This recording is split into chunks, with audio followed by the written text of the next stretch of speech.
Good morning student. जैसा कि आप पार्ट 3 लहासा की ओर में 2 भाग को समझ चुके हैं। लहासा की ओर में पार्ट 3 में यह राहुल संकृत्यायन ने जो यात्रा वृत्तांत का वर्णन किया है वह सिर्फ यात्रा का आनंद का वर्णन नहीं किया है या सिर्फ वहाँ के कष्टों का वर्णन नहीं किया है। उन्होंने हमारे बीच यह संदेश देने की कोशिश किया है कि आदमी के किए हुए कार्य को हमें किस रूप में निरीक्षण करना चाहिए। जिस तरह की वह तिब्बत यात्रा पर जब गए थे उस समय उस मार्ग को बंद कर दिया गया था। वहाँ से सैनिक छावनियाँ थी, वह भी यत्र तत्र पड़े हुए थे। किसानों ने उसे अपना आवास बना लिया था। उस दरम्यान बहुत अधिक कठिनाइयाँ थी क्योंकि सड़क पे ना तो अच्छी तरह से कहीं निश्चित रूप में समतल भूमि थी, जहाँ तहाँ कटीली झाड़ियाँ पड़ी थी, यत्र तत्र पत्थर बिखरे रहते थे। 1930 में जब उन्होंने यह बौद्ध धर्म कबूल कर लिया था तब उन्हें लगा कि मैं बौद्ध धर्म कबूल तो कर लिया, लेकिन इसका उपदेश जन जन तक पहुँचाने के लिए मैं पहले लोगों के प्रति यह चिंतन करता हूँ कि लोग अपनी ज़िंदगी को किस तरह से जीते हैं, दूसरे के हमदर्द को किस तरह समझते हैं। जैसा कि राहुल संकृत्यायन ने यह देखा कि तिब्बत के लोग कितने मेहनती होते हैं और उसने आव भगत में कोई कमी नहीं रखते हैं। इतनी स्थिति को झेलते हुए भी वह सबों के प्रति कितनी दयालुता का भाव रखते हैं। उनकी घर की बहू बेटियां जो हुआ करती थी वह भी लोगों के लिए चाय को उबालकर यूं ही सबको सत्कार स्वरूप भेंट करती थी।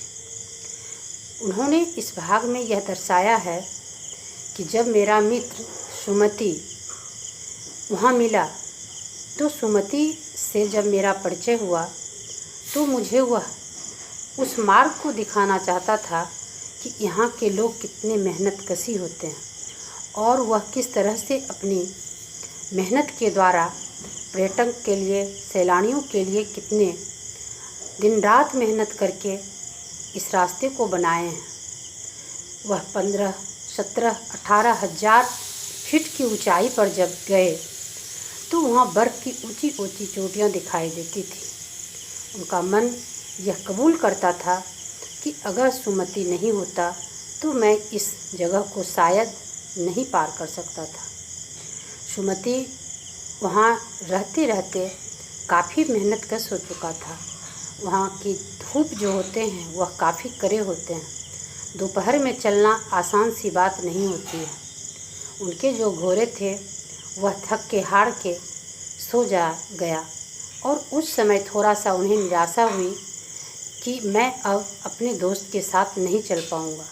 उनसे वो पिछड़ रहे थे, लेकिन फिर भी अपने उत्साह में कमी नहीं आने दिए, क्योंकि सुमति उन्हें हमेशा यह कहते हुए सराहना दिया करते थे कि देखिए इस रास्ते को बनाने में यहाँ के लोगों का कितना बड़ा योगदान है। सुमति का व्यवहार ऐसा था कि जहाँ भी वह उन्हें ले गया हर जगह लगता था कि उनके अपनेपन का व्यवहार झलकता था और वहाँ के लोगों ने उन्हें एक गांव से दूसरे गांव, दूसरे गांव से तीसरे गांव आने का बार बार निमंत्रण देता था।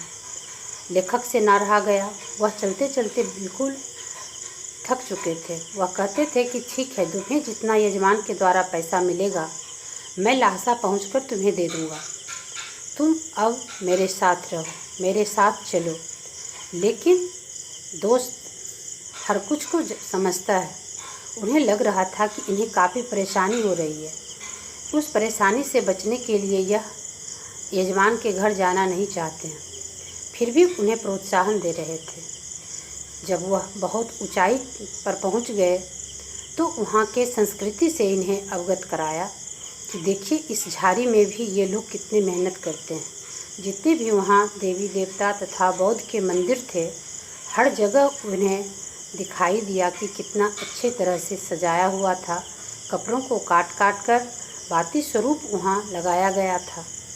ये सब चीज़ वह देखते हुए उन्हें यह आगाह दिला रहा था कि भले ही हम इन्हें पिछड़े लोगों में समझते थे, भले ही मैं सोचता था कि ये पहाड़न है, यहाँ इतनी उत्सुकता कार्य के प्रति नहीं होगी, लोग इतना सभ्य या भद्र नहीं होंगे, लेकिन ऐसी कुछ बात नहीं थी। लेखक यात्रा के दरम्यान यह भी कहा है कि वहाँ जाना जब मुझे नहीं था स्वीकार, तब मैं भिखारी के वेश में जब गया तो मुझे ज़्यादा सम्मान मिला। इसके द्वारा वह यह कहना चाहते थे कि भिखारियों के प्रति भी, बौद्ध भिक्षुओं के प्रति भी वहाँ के लोग कितने सम्मान देने के इच्छुक होते हैं। जबकि मैं 5 साल पहले भद्र वेश में गया था तो शायद मुझे वहाँ अच्छा बसेरा नहीं मिला था। लेखक बार बार इस बात को कहानी में आगाह करना चाहते हैं कि व्यक्ति जहाँ कहीं भी जाए, जहाँ कुछ देखे, उसका अनुभव एक दूसरे के पास ज़रूर वितरित करना चाहिए, क्योंकि सैलानियों को यह अंदाज़ होता है कि मैं जब पर्यटन शुरू करूँगा तो कहाँ से करूँगा, कितने पैसे की ज़रूरत होगी, कितनी दूरी होगी, वहाँ का रहन सहन क्या होगा, वहाँ की आबो हवा क्या होगी। अगर जाने वाले इस चीज़ों का अनुभव अपने आप को ही सिमट के रख ले तो फिर लोग उतने जाने के उत्सुक नहीं हो सकते हैं। हालांकि आजकल युग परिवर्तन हो गया, अब तो लोग सब कुछ मीडिया के माध्यम से देख लेते हैं, लेकिन फिर भी लेखक ने ऐसा किया। इसके लिए लेखक की विचारधारा बहुत सराहनीय है, क्योंकि उस समय जिस समय लेखक ने यात्रा वृत्तांत लिखा, शायद मीडिया का इतना प्रचलन नहीं रहा होगा, घर घर तक इसकी आवाज़ संभव नहीं थी। लेखक ने अपने पुस्तक के माध्यम में यह कहानी के द्वारा प्रस्तुत किया कि अगर हम यात्रा के दौरान हर कुछ पर ध्यान रखें तो वहाँ की सभ्यता संस्कृति से हम बहुत कुछ सीख सकते हैं। जैसे कि वहाँ के मेहनत के बारे में वहाँ बताया गया है कि वहाँ के लोग कितने मेहनती होते हैं, कितने साहसी होते हैं और कितने परोपकारी होते हैं कि दूसरों के चलने के लिए वह दिन रात मार्ग बनाने में प्रशस्त रहते हैं। तो वहाँ यात्रा वृत्तांत में यह कई बातों को संजोया गया है कि परोपकारी होना वहाँ के लोगों की विशेषता थी, साहसी होना वहाँ के लोगों की विशेषता थी, परिश्रमी होना वहाँ के लोगों की खासियत थी। दिन रात मेहनत करके वो कभी यह नहीं सोचते थे कि इसके बदले मुझे क्या पारितोषिक मिलेगा, मुझे इसका क्या पारिश्रमिक मिल रहा है। अगर ऐसा वो सोचता तो कभी इतने जटिल कार्य को वह करने में सक्षम नहीं होता, क्योंकि उस समय कौन उसे पारिश्रमिक देने के लिए तैयार था। लेकिन उनके दिल में लोगों के प्रति इतनी श्रद्धा थी जिसका कि नज़र अंदाज करने से भी नहीं हो सकता है, क्योंकि उस समय मार्ग बनाना, पहाड़ियों पर जाना बहुत मुश्किल था, जिस समय की बात इस कहानी में दी गई है। तो वहाँ के लोगों के बारे में लेखक ने जो हमें बताया है उससे हमें कुछ सीख लेनी चाहिए। वास्तव में लेखक का कहने का मतलब यह है कि हम जहाँ रहें, अपने मेहनत के द्वारा, अपने कार्य के द्वारा लोगों के दिल को जीत कर रखें, जैसा कि सुमति ने लेखक के साथ किया। वह तिब्बत में रहते हुए भी लेखक के प्रति कितनी श्रद्धा भाव रखा, कितना समय दिया और हर क्षेत्र को उनके साथ जा जाकर उस समय पैदल यात्रा करके या घोड़े पर सवारी करके लेखक को हर जगह अपने यथा अनुसार सब जगह उन्हें सहयोग देने के लिए तैयार था। लेखक कभी यह हतोत्साह नहीं होता था कि सुमति के रहते हुए मुझे कोई परेशानी होगी। जैसे कि एक दोस्त कभी ऐसा नहीं सोचता है कि मेरे बदले इसका क्या होगा, लेकिन इस कहानी में लेखक यह बता रहा है कि सुमति एक ऐसा दोस्त था जिसे मेरे से कोई उपकार आज तक नहीं हो पाया था। वह अपरिचित होते हुए भी मेरे कार्य में इतना सहयोग दिया, यह वास्तव में कभी भूलने लायक बात नहीं है।